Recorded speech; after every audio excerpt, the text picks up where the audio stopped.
இந்த கடுகு கீரையோட சோயா கீரை, சக்கரவர்த்தி கீரை, இன்னும் 2 கீரையை சேர்த்து ஒரு டிஷ் எப்படி பண்றதுன்னு பார்ப்போம் வாங்க. ஹாய் ஃப்ரெண்ட்ஸ், இந்த வீடியோல 5 வகை கீரையை வச்சு ஒரு கீரை கடையல் எப்படி செய்யறதுன்னு தான் நான் காட்ட போறேன். ரொம்பவே வித்தியாசமான டிஷ். இதுக்கு என்னென்ன தேவைன்னு முதல்ல பார்த்துருவோம்.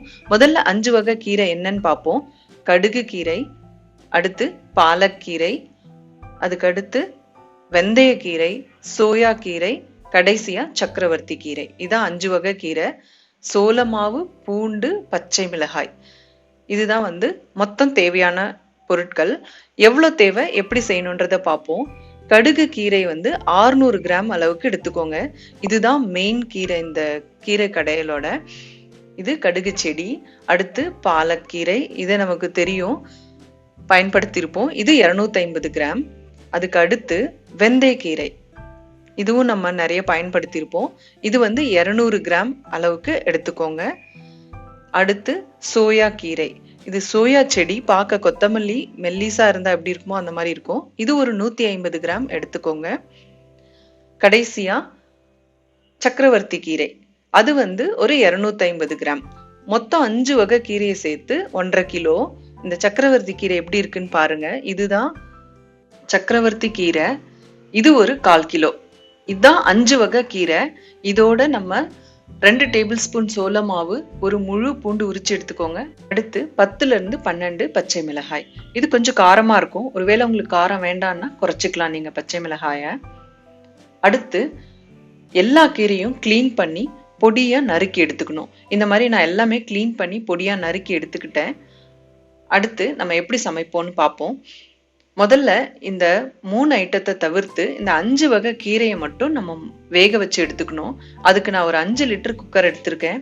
ஏன்னா கீரை ஃபர்ஸ்ட் போடும்போது கொஞ்சம் அளவு அதிகமா தெரியும், வேக வேக உங்களுக்கு கம்மியாயிடும். ஸோ நான் பெரிய குக்கர் எடுத்திருக்கேன். இதுல 5 வகை கீரையும் ஒன்னா போட்டுடலாம்.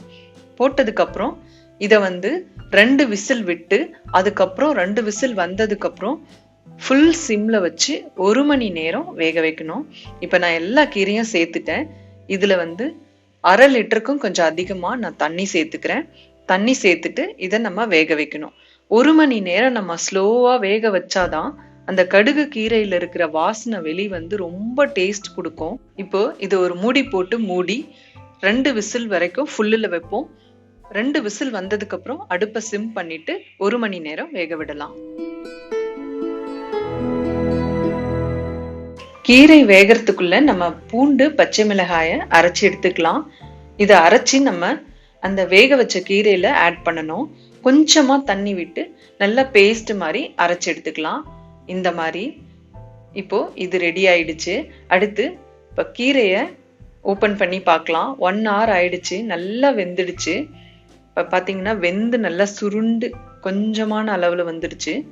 இப்போ இதுல நம்ம அந்த அரைச்சு வச்ச பூண்டு, பச்சை மிளகாவை இதுல சேர்த்துக்கலாம். இப்ப கீரை பாத்தீங்கன்னா நல்லா வெந்துடுச்சு. இப்ப அரைச்சு வச்ச அந்த பூண்டு, பச்சை மிளகாயை இதுல சேர்த்து ஒரு 10 நிமிஷம் நல்லா வேக விடணும். கொஞ்சமா தண்ணி விட்டு நல்லா கலக்கி விட்டுக்கலாம். இது நல்லா வெந்ததுக்கு அப்புறம் இதுல 1 டேபிள் ஸ்பூன் உப்பு சேர்த்துக்கிறேன். நல்லா வெந்ததுக்கு அப்புறம் தான் உப்பு சேர்க்கணும். உப்பு சேர்த்துட்டு நல்லா கலக்கி விட்டுருங்க. இதுக்கு அடுத்து கடைசியா நம்ம சேர்க்க வேண்டியது இந்த மக்காசோள மாவு. இந்த மக்காசோள மாவு 2 டேபிள் ஸ்பூன் இதுல சேர்த்து நல்லா மிக்ஸ் பண்ணி விட்டுக்கலாம். இது கட்டி இல்லாம நல்லா கலரி விட்டுக்கோங்க. ஒருவேளை உங்களுக்கு இது கஷ்டமா இருக்கு அப்படின்னா கொஞ்சமா தண்ணி விட்டு பேஸ்ட் மாதிரி கரைச்சிட்டு கூட நீங்க இதுல ஆட் பண்ணிக்கலாம். இந்த மாவை இதுல ஆட் பண்ணதுக்கு அப்புறம் நல்லா மிக்ஸ் பண்ணி விட்டுட்டு இதுக்கப்புறம் ஒரு 15 நிமிஷம் நம்ம வேக விடணும். தண்ணி உங்களுக்கு அந்த ரொம்ப திக்கா இருக்குன்னா கொஞ்சம் ஆட் பண்ணிக்கலாம். இப்ப இது 15 நிமிஷம் நல்லா வேக விடலாம். மூடி போட்டு லேசா மூடி விட்டுருங்க, கொஞ்சம் காத்து போற மாதிரி. இந்த மாதிரி மூடி விட்டுருங்க. 15 நிமிஷம் கழிச்சு நம்ம ஓபன் பண்ணலாம். அதுக்கு இடையில நீங்க அப்பப்ப எடுத்து கொஞ்சம் கலரி விடுங்க, ஏன்னா அந்த மாவு அடியில பிடிச்சிரும். 15 நிமிஷம் ஆயிடுச்சு. இப்போ கேஸ் ஆஃப் பண்ணிக்கலாம். இப்போ இந்த கீரை ரெடி ஆயிடுச்சு. ஒரு மத்த வச்சு நீங்க கடைஞ்சிக்கலாம்.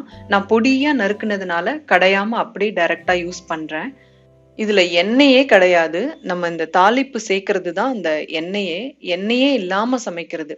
நீங்க இந்த தாளிப்பு வேணான்னா கூட விட்டுறலாம். இப்போ கடுகு, சீரகம் போட்டு தாளிச்சாச்சு.